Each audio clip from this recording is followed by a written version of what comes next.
I have ADHD and autism, which are conflicting at all times.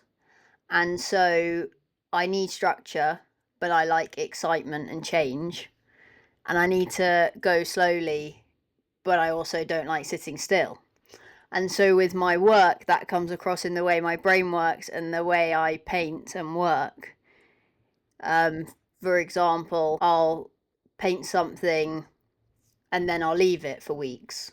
And then I'll come back to it in short, sharp bursts of energy. I work very differently in the studio, I think. My work in the studio is very much more about memory and about how I go back in my brain and remember a landscape. Standing in the middle of London where it's loud, smelly, there's people, someone might push you, I'll talk to the policeman, that is excitement. And it's how then I take that back into the studio and harness that and use my memory and my own almost imagination and what I've seen and emotion to then get it onto canvas in a completely different way.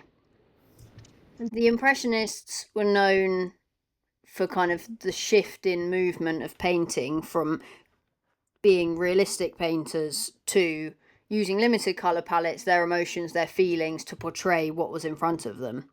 So think Monet, Bonnard, Degas, Pissarro. And I've taken that as inspiration and myself then use a limited colour palette. And the more limited the palette, the kind of more tonal variation, it's almost like more of a challenge. For example, if you're just using purples and a tiny bit of primary red, like how do you show the gradation of the hills or of the building or whatever I might be painting?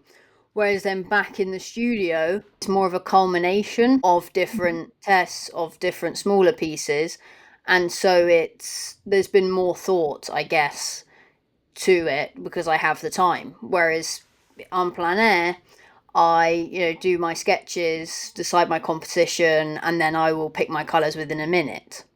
Whereas back in the studio, I'm trying to harness the energy, the memory, the composition, I guess a deeper feeling to that space. And I feel that colour is stronger and more saturated. It's more vibrant, it's more intense when it's limited. If you look at a piece that's all green, for example, you really notice it's green, right? Whereas if it's more realistic, your brain registers subconsciously, oh, the sky is blue and the hills are green.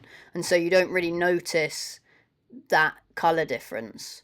And so the limited colour palette has a feeling from for me as the maker, as the painter, but also for the viewer.